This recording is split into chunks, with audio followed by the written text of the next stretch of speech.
Acho que agora voltou. Agora tem que avisar o Rodrigo lá, Renata, que eu voltei. O Gustavo. Voltou, olha aí, Gustavo, olha está, voltou. Voltou, já tá Voltou, né? aí, certinho. Tá.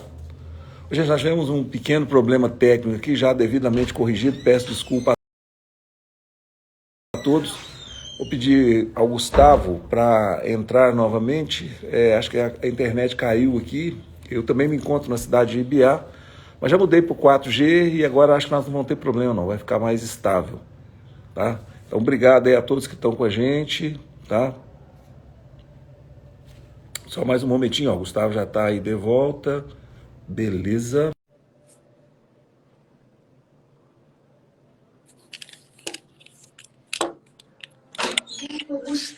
Oi, Gustavo, sim, sim. Olá, Gustavo, desculpa. posso? Nós tivemos uma queda Ah, na tudo bem. internet aqui, mas eu já Sem problema. mudei. Agora no 4G a gente não vai cair mais. Gente, obrigado aí a todos que estão aí com a gente. Desculpa aí, como diz, desculpe a nossa falha. Mas o Gustavo estava explicando, então, né, Gustavo, da questão dos grãos, dos produtores de grão de Ibiá. Mas você podia pegar nesse ponto aí, e eu tinha, na realidade, feito uma pergunta, né? O que aconteceu nesses últimos anos, né? Que o Brasil, aí, de um país considerado um país de solos pobres, onde tinham poucos lugares assim com solo de excelência, como a terra roxa, né, a terra vermelha, ou o solo de Massapela no Nordeste, e de repente a gente vira aí o celeiro do mundo. Então vamos lá, meu caro Gustavo, desculpa a interrupção e vamos lá. Vamos lá, vamos continuar. Bom, com relação à questão da região, nós tivemos um grande boom com relação à parte de agricultura. Quando nós tivemos, particularmente na época de 70, até lá, até então, nós tínhamos uma pecuária de leite muito Sim, pura em todos os municípios de Minas Gerais, mas tínhamos realmente aquela questão, né, que o pessoal trabalhava em áreas de baixa fertilidade, mas não tinham tecnologia suficiente, inclusive no leite, vamos falar assim, comparado com o que é hoje, né? Mas com o advento, eu digo até do calcário, né? A aham, muito tecnologia, bem. através aí do doutor Alisson Paulinelli, quando veio Exatamente. uma ideia muito importante de implementar projetos na região do Alto Paranaíba, né? Em todo o Cerrado, a nível de Brasil. Teve essa incumbência e, vamos falar, com louvor, conseguiu estabelecer grandes projetos e bons projetos. Nós mesmos temos um aqui do nosso lado, que é o PADAP, né? Na região de São Gotardo, e Sim. pega alguns de Biá também, São Gotardo, Campos Altos, Rio Paranaíba. E hoje é uma região assim de excelência na produção, não só de grãos, né? Até o grande, vamos falar assim, fator de pujança hoje é a parte do hortifruti, que a gente chama de HI. E ali tem bastante cultura hoje, né? A gente fala de cenoura, batata, né? Todos sabem que São Gotardo é a capital da cenoura, né? A nível Brasil. Sempre no passado era Carandaí, mas de uns tempos para cá sempre São Gotardo desponta como o maior produtor nacional de cenoura e puxado pelo município de Rio Paranaíba. O pessoal fala São Gotardo, mas muitas das coisas estão em Rio Paranaíba, tá? Mas o centro nervoso mesmo é São Gotardo. E ali nós temos batata, cenoura, cebola. E recentemente, de uns 12, 15 anos para cá, começou-se o alho, que hoje é chamado de ouro branco, né? E isso tudo está trazendo assim uma diferença muito grande, inclusive gerando muita riqueza na região, tá? E além de tudo, quando a gente fala em riqueza, é bom lembrar que a gente está gerando empregos, né? Gerando renda.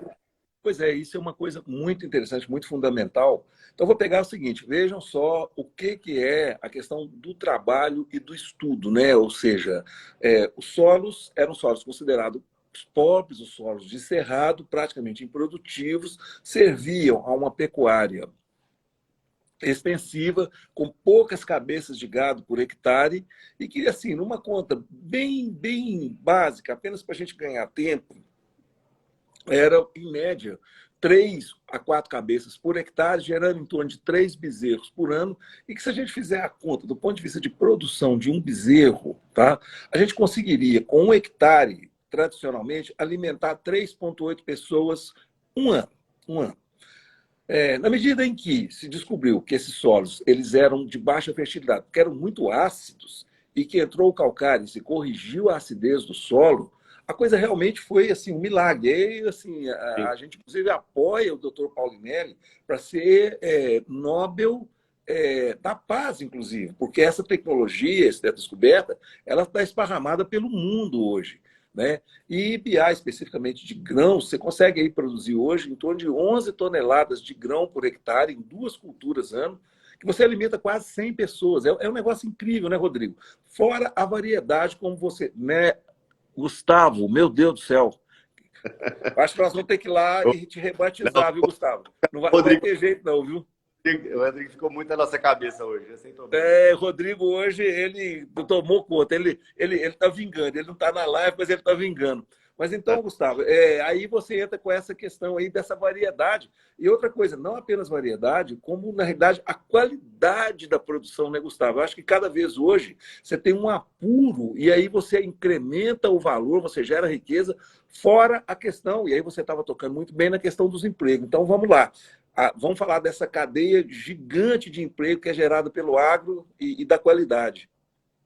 Como eu havia falado, por exemplo, a gente trabalha numa região que compreende mais ou menos 1 milhão de hectares cultivados, quando você pega todo o Alto Paranaíba, né? Um município indo mais que o outro, mas onde a gente tinha basicamente só leite.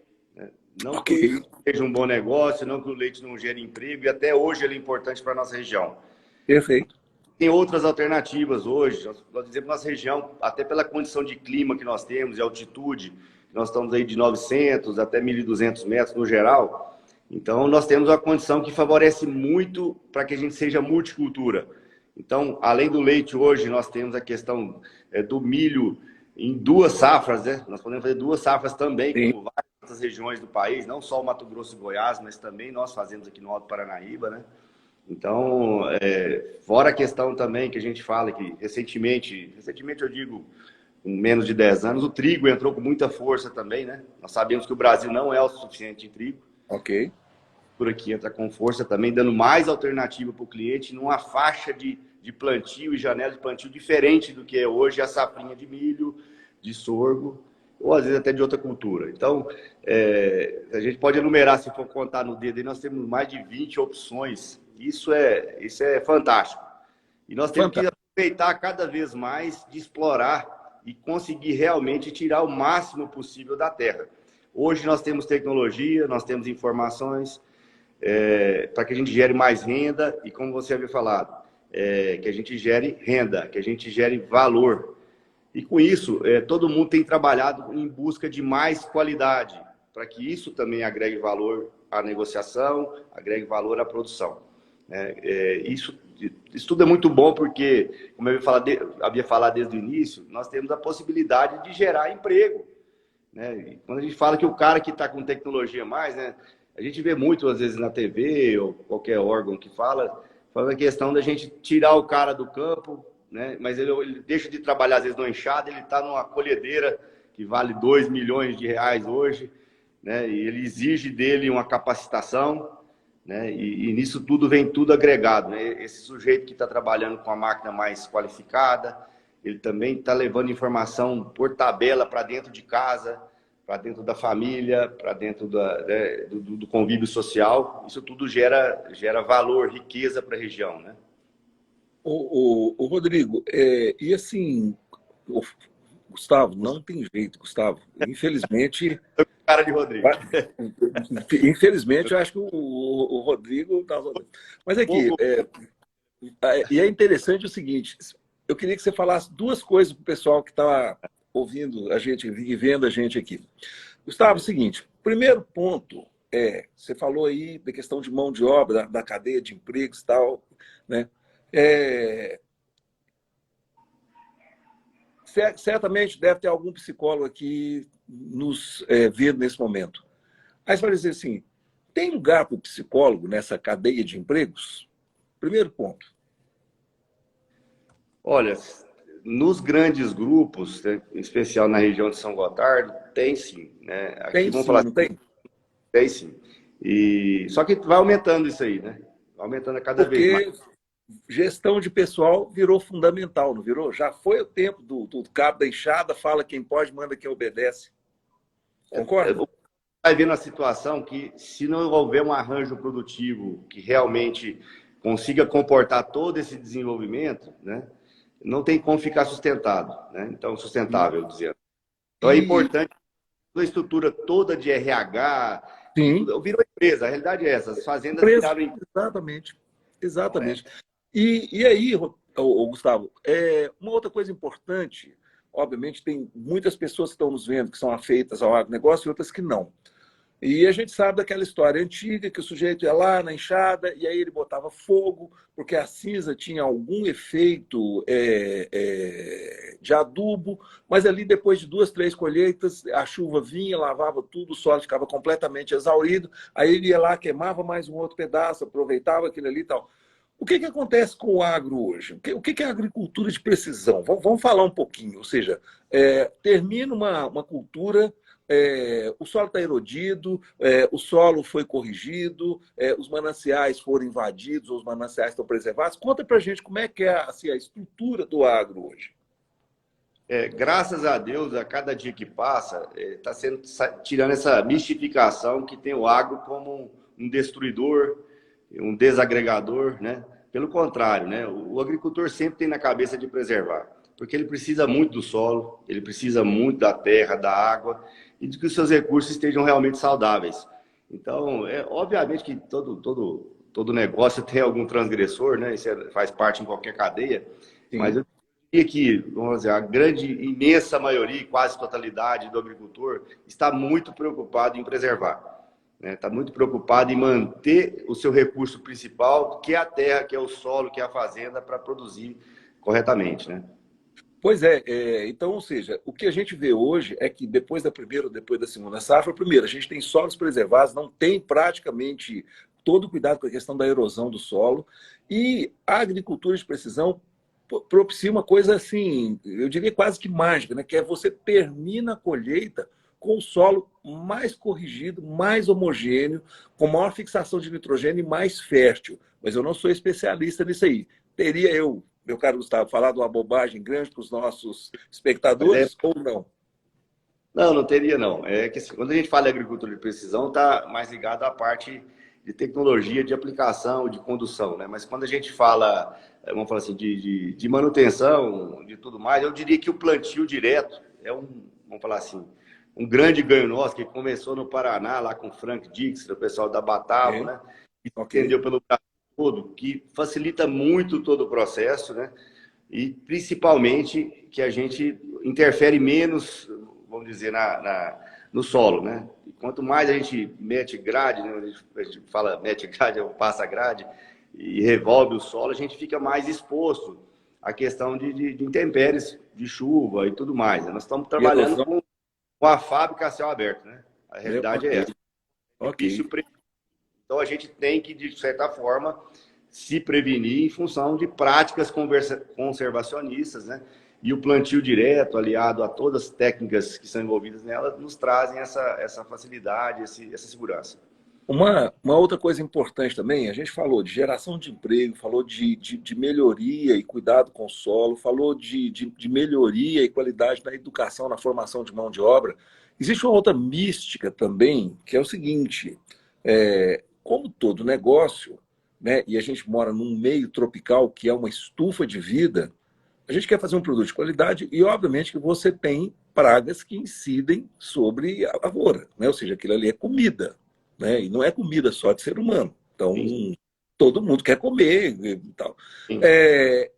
Os defensivos agrícolas, né, usados de forma adequada, consciente, com controle, eles têm sido chamados, né, e, obviamente, com controle, com cuidado, etc. e tal, de agrotóxicos. Então, todo mundo já fica naquela história, é um agrotóxico que contamina o manancial, que não sei o quê. Vamos lá, fala um pouquinho disso para a gente, fazendo favor. Isso eu estava falando desde o início, né? Existe muito mito, muita Sim. coisa aí. As pessoas não conhecem como acontecem realmente as coisas no campo, né? E a gente até convida o pessoal, quando a gente está numa cidade grande, talvez, que acha às vezes que um leite vem da caixinha, né? De que brota lá na gôndola lá uma maçã, ou que seja um abacate, né? E que há uma produção envolvida por trás. E tem muita gente que está sempre preocupada e atenta a essas necessidades, né? Inclusive do mercado, de trazer um produto cada vez com menos resíduos, né? que seja mais seguro para a alimentação. Perfeito. Isso não, eu já sou muito auditados com relação a isso, né? Outra coisa, com relação aos defensivos agrícolas, sendo mais específico, a gente percebe o seguinte, que a própria cadeia ligada ao Ministério e tudo mais, eles estão restringindo o máximo possível produtos de classes toxicológicas mais elevadas. Ok. Então, e que, assim, isso é uma coisa do passado. Volto a dizer, sempre, lógico, existem transgressões, existem coisas erradas, né? Mas isso não é a regra, pelo contrário, é a pequena exceção e que, quando tiver erros, ela deve ser, lógico, punida e colocada no local correto. Mas hoje o agricultor está muito preocupado com isso, de entregar um produto com qualidade, com menos resíduo, né? Com menos defensivos agrícolas, para que dê segurança alimentar para a população consumir. Perfeito. Gente, nós temos que pensar o seguinte, o Brasil é no meio da placa continental, a gente mora numa grande e notável exceção da natureza. A gente tem clima propício, a gente tem água, a gente tem solos que devidamente corrigidos são férteis, a gente não tem terremotos, a gente não tem grandes desastres naturais e temos 40% dos solos potencialmente produtores do mundo. Ou seja, o mundo hoje olha o Brasil realmente com uma expectativa muito grande, mas assim, é muito intensa. E aí, a gente agora está caminhando para o final da nossa da live, né? São mais 10 minutos, aí, e acho que a gente tem que falar um pouquinho dos gargalos, né? Ou seja, essa questão aí, né, de uma opção que foi feita, e aí não é uma crítica, não é apenas uma constatação, uma opção que o país fez no passado pela questão do transporte rodoviário em detrimento das demais modalidades e, particularmente, aqui em Ibiá, com seu entroncamento ferroviário, consegue colocar hoje, potencialmente, produtos praticamente no país inteiro. Então, eu queria que você falasse um pouquinho, né? Assim, infelizmente, a gente tem muito desperdício, a gente tem muito problema de conservação de estrada, não é não, Gustavo? A gente conversava hoje, né, Lincoln, que é uma coisa muito lógica e óbvia que trabalhar com ferrovia, desde que eu estudei quando era criança, a gente sabe que é importante ter ferrovia e que é um modal de transporte mais econômico, né, sem dúvida alguma, né, e mais viável. O problema é que por várias décadas, vamos dizer assim, né, esses investimentos ficaram parados, engavetados aí, né, com a turma toda da política aí, e não acontecia, né? Exato. E assim, até interessante o que você tem falado, tem nos proposto, né? E é uma das plataformas sua, né, Lincoln, de governo, caso eleito, né? A importância realmente de apoiar isso aí, porque realmente há muito desperdício, né? É muito oneroso o transporte rodoviário. Nós vamos precisar também na frente, se tivermos rodovia, do transporte rodoviário, mas para transportar em pequenas distâncias, né? Nós já estivemos por 3 vezes nos Estados Unidos, a gente fica impressionado como lá é tudo cortado por ferrovia. O caminhão ele não anda mais do que 30 quilômetros para levar uma carga, né? Facilita demais, evita e diminui muito as perdas, né? E cada vez mais trazendo mais valor para a cadeia, né? Se a gente deixa de perder, nós estamos ganhando mais. Exatamente, ou seja, a gente não tem produção de hectare por ano, né? Ou seja, a superfície da terra é fixa, nos cabe valorizar cada vez mais cada hectare que é produtivo, nos cabe cuidar muito do ambiente, né? Para a gente evitar aí os problemas de desertificação, os problemas de perda de mananciais, cuidar muito bem das nascentes, florestar, manter reservas adequadas, cuidar muito, gente, da questão dos incêndios que ocorrem nessa época do ano. Isso realmente é das poucas coisas que me faz praticamente tirar do sério. Nós precisamos, Rodrigo, né, Gustavo? A gente precisa estudar conjuntamente, e a gente tem levantado aqui, especificamente na questão do Alto Paranaíba, com as suas 2 safras, a questão de uma estruturação que vai nos permitir, e que seja um sistema de satélite, de localização de infravermelho, com drone, mas detectar esses focos de incêndio e tratá-los na origem. Não dá para conviver com isso. Eu encerro para o seu comentário, agradecendo aqui ao Lucas, que fez um comentário muito interessante. Infelizmente, a falta de conhecimento do povo faz com que essas opiniões erradas aconteçam. Os usos defensivos agrícolas, vacina para o gado, não são diferentes de medicamentos e suplementos. É por aí mesmo. Com todo o cuidado, com toda a responsabilidade, é rigorosamente dessa forma. Então, muito boa observação. Vamos lá. O que você acha, Gustavo? Realmente, assim, a gente primeiro precisa entrar de sola nessa questão da ferrovia. O estabelecimento aí de uma alternativa, um modal ferroviário, especificamente IBA, beneficiaria não apenas o Alto Paranaíba, mas todo o Brasil Central. E se a gente conseguir aqui avançar, especialmente na questão de container e de um porto seco, realmente a gente vai dar um salto enorme sobre todos os aspectos, concorda? Sem dúvida, nós precisamos diferenciar, até porque nós temos essa possibilidade, né? Nós somos agraciados por um trocamento que nos diferencia demais das outras regiões, né?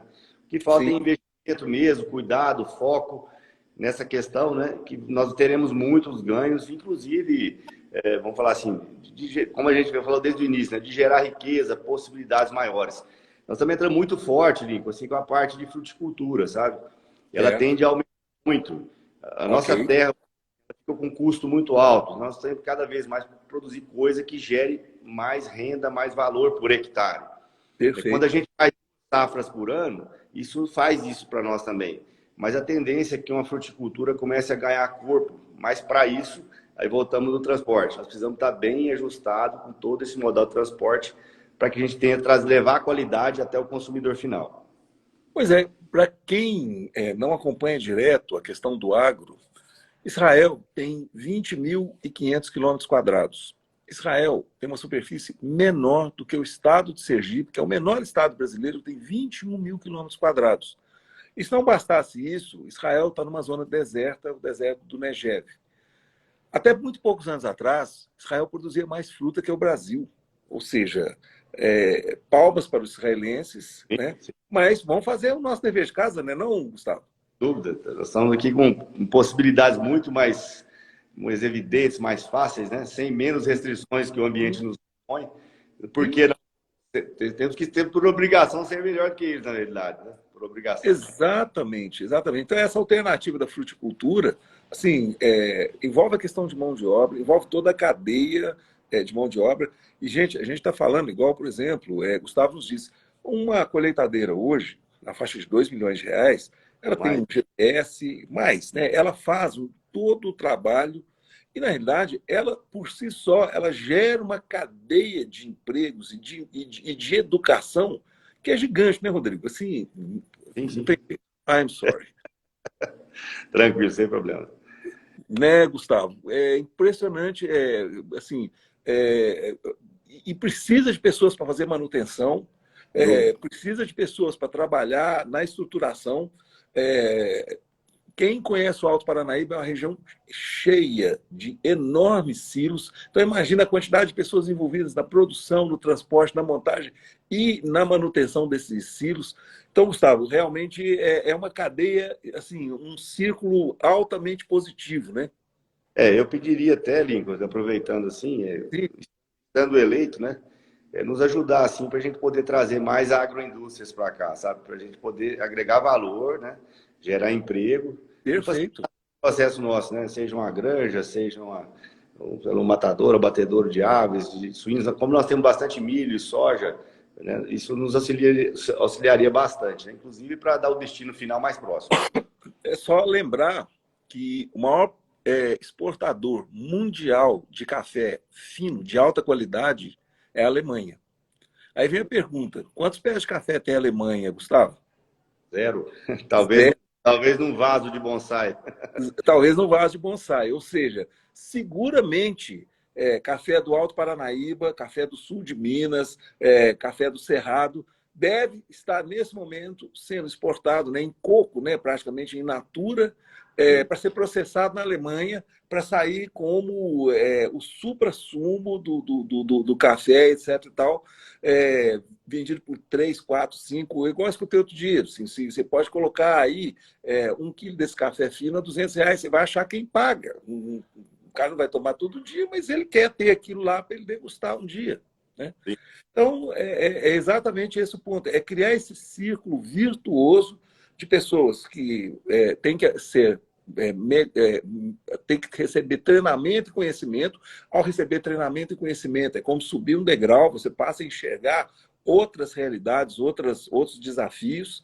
Isso vai para dentro da casa, isso vai para a juventude, isso fixa o jovem, porque a atração do jovem era pela cidade grande, pelo fascínio da cidade grande, até por não ter grandes alternativas. A tecnologia hoje nos coloca onde você estiver, em qualquer lugar do mundo, você pode ter acesso aos mesmos tipos em qualquer lugar do mundo, porém com uma qualidade de vida que você dificilmente encontra num grande centro. A gente fica muito feliz quando vê as crianças hoje, os jovens, né, que são muito aficionados em celulares, tablets e tudo mais, né, joguinhos, né? E quando hoje a gente tem plataforma de jogo, as crianças hoje brincam com uma fazendinha, né? A gente vê Exatamente. os peões têm um desejo de pilotar talvez uma máquina como o pai pilota hoje. E antigamente era tido assim como um negócio que eu quero que meu filho suma daqui, ele não fique na fazenda e vai buscar coisa melhor do que eu. Porque antes ele estava no sócio, na buta, né, capinando, roçando, um serviço braçal, né? E hoje com muito mais especialidade, né?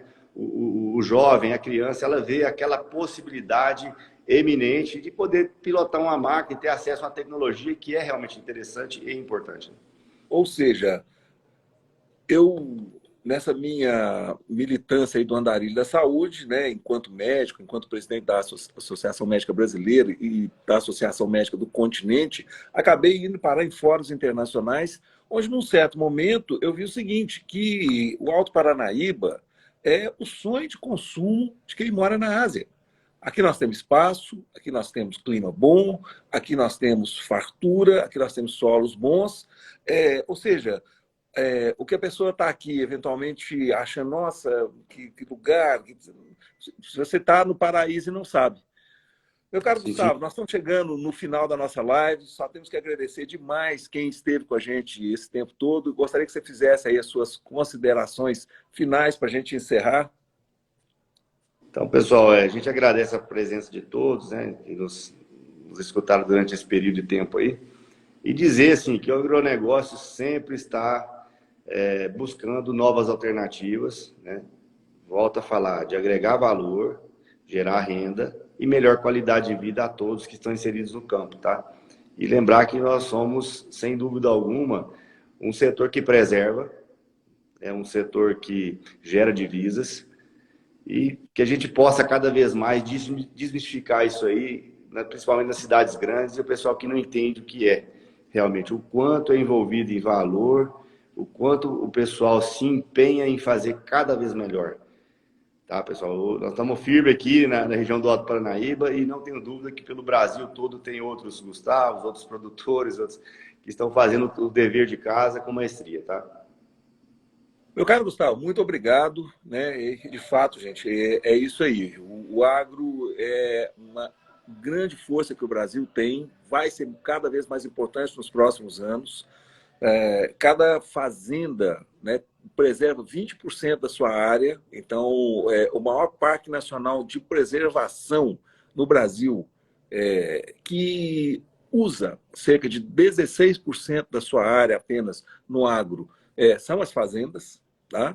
Ao contrário de outros países, principalmente na Europa, que usam 60%, 70%, a Índia, ou seja, eles estão no limite.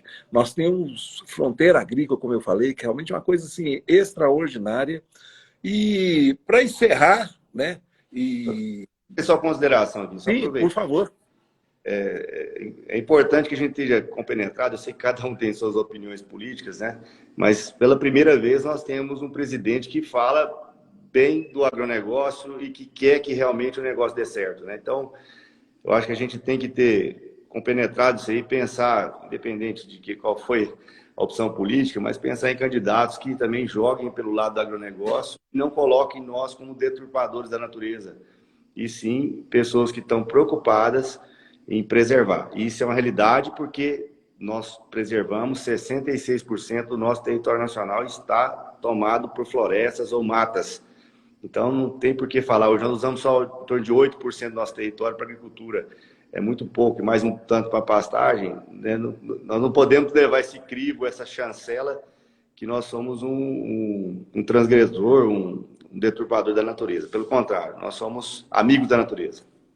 Sem dúvida nenhuma, inclusive que é impossível você agregar valor e produzir adequadamente se você não tiver um meio ambiente adequado. Em todos os aspectos, até na questão das eventuais controles de praga, você precisa ter um meio ambiente bem e bastante preservado.